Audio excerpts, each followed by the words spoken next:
नहीं खसक तो बस हो गए। अतने ही जगह तोर गांव में घूमे बर। अतना घूमे तोर मन नहीं भरी? अरे जब तक हमार गांव आवे ना तो पूरा घूम घूम के तोर दिन पहा जाही, फिर घूमे की जगह नहीं सिराए। अच्छा ऐसे का है तोर गांव में? अरे मोर गांव में है mini Goa. Mini Goa? Mini Goa नहीं जानस? नहीं। अरे कोरबा जिला के रहैया वहाँ बहुत फेमस जगह है सतरेंगा। अबे तोला घुमाहू मिनी गोवा। मिनी गोवा चलो रे।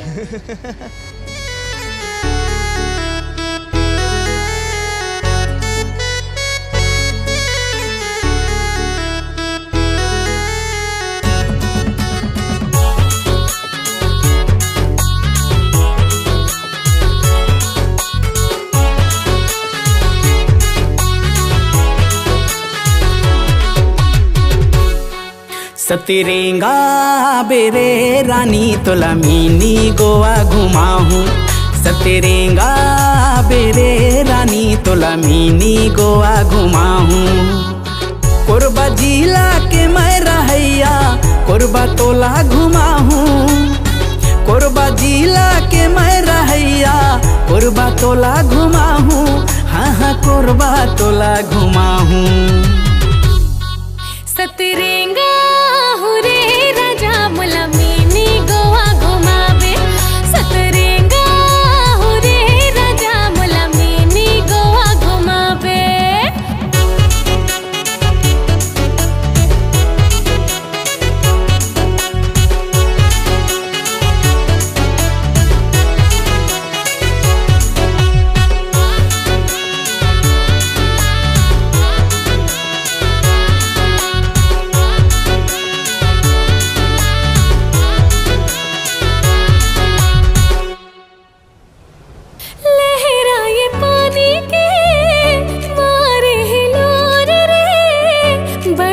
जावत राजा झरना किशोर रे।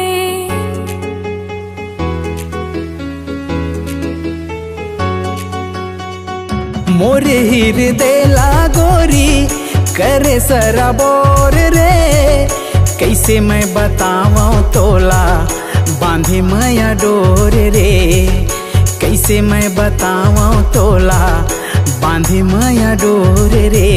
बन गई हवा में तोर दीवानी बन जाते मोर दीवाना। बन गई हवा में तोर दीवानी बन जाते मोर दीवाना।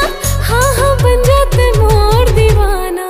सतरेंगा बेरे गोरी तोला मिनी गोवा घुमाहूँ।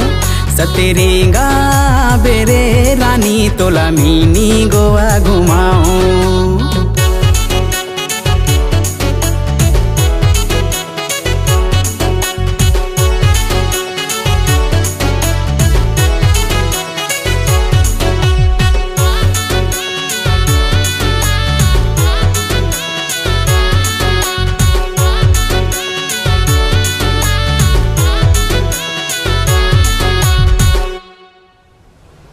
सुरता राखे रहिबे पहली मुलाकात माँ। डोंगा माँ घुमायो तोला रेहन दोनों साथ माँ।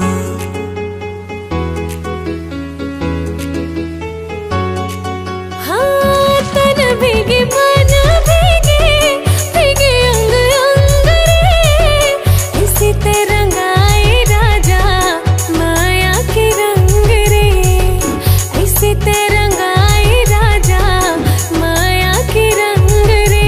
मैं कोरबा के राजा हराऊं रे बन जाते कोरबा के रानी। मैं कोरबा के राजा हराऊं रे बन जाते कोरबा के रानी। हाँ हाँ बन जाते मोर दीवानी। सतरेंगा